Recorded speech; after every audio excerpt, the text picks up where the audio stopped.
Olá pessoal, mais uma vez estamos aqui para falar de tratamento da rinite em tempos de Covid, né?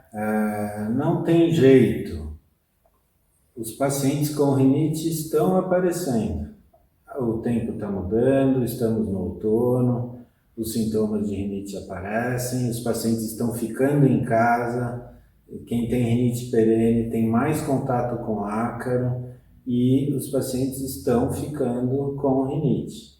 E o nosso desafio vai ser sempre esse, quer dizer, primeiro fazer o diagnóstico correto da crise de rinite, descartar sintomas do Covid, né? E usar as medicações que nós temos para levar o melhor tratamento aos nossos pacientes, né? Então, eu vou passar um outro caso hoje, de um paciente meu, 26 anos, administrador, ele é natural de Luanda, mas agora ele está morando em Londres. Tá? E justamente ele começou com sintomas e nós fizemos mais uma vez uma videoconsulta, né, de acordo com as normas aí vigentes atualmente. E ele tinha o quê? Uma queixa de obstrução nasal, hiposmia e espirros há 4 dias. Nossa, aí quando ele falou hiposmia, já fiquei um pouco assim, etc. Mas ele tinha espirro, né? E obstrução nasal. E ele é um paciente do meu consultório, ele veio aqui em dezembro nas férias, ele mora em Londres, e ele estava realmente sintomático, com uma obstrução nasal grande, uma hipertrofia de cornetos, e eu deixei esse paciente com mometazona 2 jatos em cada narina, e ele estava usando há 4 meses, porque realmente no inverno é quando ele fica pior lá em Londres, né? Mas há 4 dias ele teve esse espirro e obstrução nasal. Como ele era um paciente meu, eu já sei que ele é alérgico, ele tinha o teste positivo para dermatofagóides pteroníceos, né? E ele falou que ele estava muito sintomático, ele não estava conseguindo dormir direito e não estava conseguindo se concentrar nas atividades profissionais dele, ele estava em isolamento social há 15 dias. Não é hipertenso, nem diabético, não é cardiopata, sem outras doenças, né? Ele teve episódios de rinite na infância, mas muito leves, nunca tinha tratado, né? E ele realmente refere que com a idade adulta os sintomas pioraram. O pai tinha rinite também muito parecida com a dele. A gente vê que é mais uma rinite, apesar de ser alérgica, uma rinite do adulto, né? Que gera muita obstrução e pouco dos outros sintomas, né? É uma rinite não tão típica, mas é típica do adulto. Não fuma, nega etilismo, mas tem carpete lá na casa dele em Londres e tem pouca luz, o quarto recebe pouco sol e, claro, pela idade, etc., ele fala que ele limpa muito pouco a casa. Tinha a moça que vinha uma vez por semana, mas não tem vindo por causa do isolamento. Mas ele tem uma namorada lá e ela está com ele e ela é tabagista. E ela tem fumado mais do que normalmente. E ele sentiu, e fica com a janela aberta, aquele vento frio e a fumaça que entra e tal. Então ele tem tido muito contato com fumaça e o ar frio. E isso, fora com a limpeza não tão adequada, ele disse que desencadeou os problemas nele. Ele me mandou uma imagem, claro, as imagens que os pacientes mandam não são tão boas, mas a gente consegue ver a rinofaringe, a parede posterior, né, da rinofaringe, a faringe, etc. Tem uma discreta hiperemia de úvula, mas não tem secreção posterior, né? Ele tentou mandar uma foto do nariz, mas realmente não é bem sucedido, isso é uma falha aí que nós temos das videoconsultas. Mas eu tinha o exame dele de 4 meses atrás com a hipertrofia de corneto. Agora, ele citou que a fumaça do cigarro e o ar frio, né, pioraram os sintomas dele, levaram a ele ter a crise, né? Então existe relação entre rinite, poluição, fumaça, E sobre o Covid, a gente tem também evidências desse tipo de coisa? Temos sim. Por exemplo, isso já se sabe há muito tempo, né? Esse é um estudo de 2003, que vocês podem ver a incidência de rinite com o aumento do tráfego de carros, né? Então, tanto os pacientes com diagnóstico de rinite ou os pacientes que responderam questionário de rinite, o gráfico de cima e o gráfico de baixo, a gente pode ver que quanto maior a fumaça de carro, maior os sintomas de rinite. Isso é um estudo de 2003. Né? Isso estuda-se, tem várias implicações, quer dizer, o paciente que é alérgico, ele vai ter uma suscetibilidade genética e vai ser sensibilizado. E é justamente aí que, nessa sensibilização, a poluição vai agir, né? Claro, e também vai agir mais tarde como um piorador das provocações e da estimulação mucosa e das terminações nervosas, né?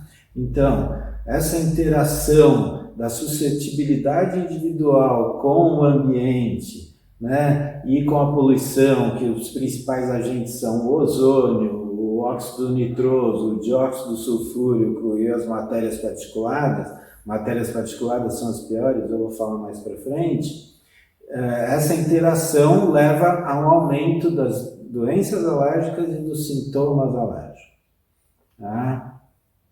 E, não sei se vocês sabem, já está comprovado que a interferência da poluição no terceiro trimestre da gestação e no primeiro ano de vida aumenta a incidência de doenças alérgicas. Então, as crianças já são influenciadas, por exemplo, pelo NO2 a partir do terceiro trimestre e no primeiro ano de vida, aumentando a incidência das doenças alérgicas, para vocês verem como a coisa é importante.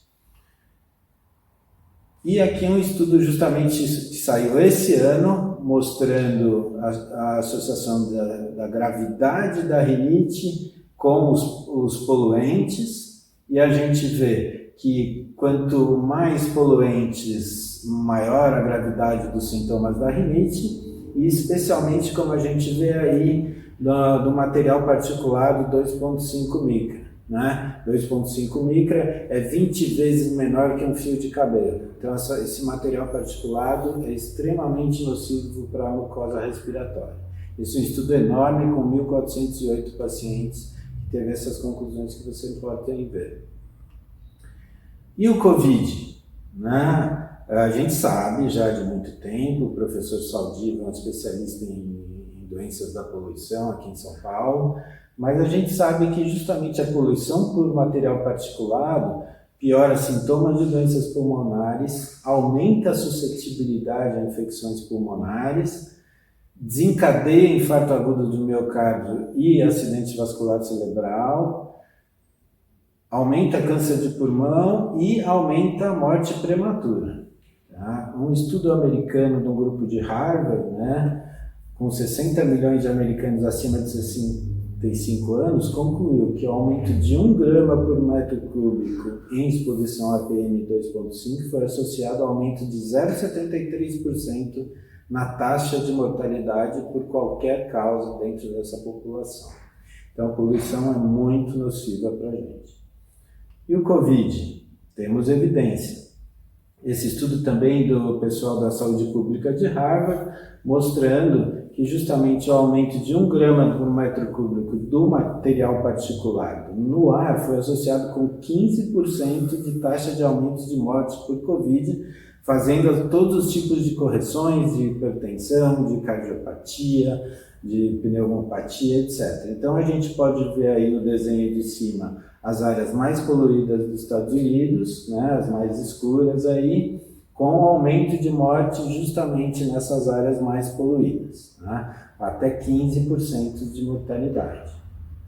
Tá? Mas lembrando, né, quer dizer, quando a gente tem paciente com rinite alérgica, sintoma de Covid, como é que a gente vai comparar? Eu acho que uma coisa boa, bom, primeiro a febre, né, a tosse seca, a fadiga, né, e a anosmia, isso muito comum no Covid. E na rinite? Os sintomas de obstrução, rinorreia, espirros, né? E justamente o espirro não é um sintoma comum no COVID. Então, isso, se a pessoa começar a ter crise de espirros, é muito mais provável que ela esteja tendo uma crise de rinite do que o COVID. E claro, lembrar sempre da febre.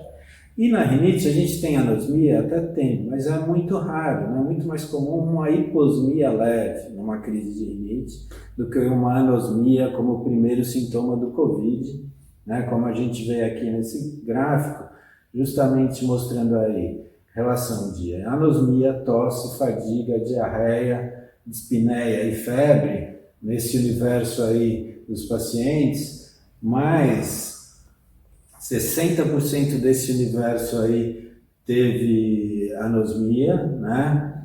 59% deles contra somente 18% dos pacientes que tiveram teste negativo. Então, a anosmia é um bom sinal para a COVID. Bom, esse meu paciente, eu descartei o COVID, né?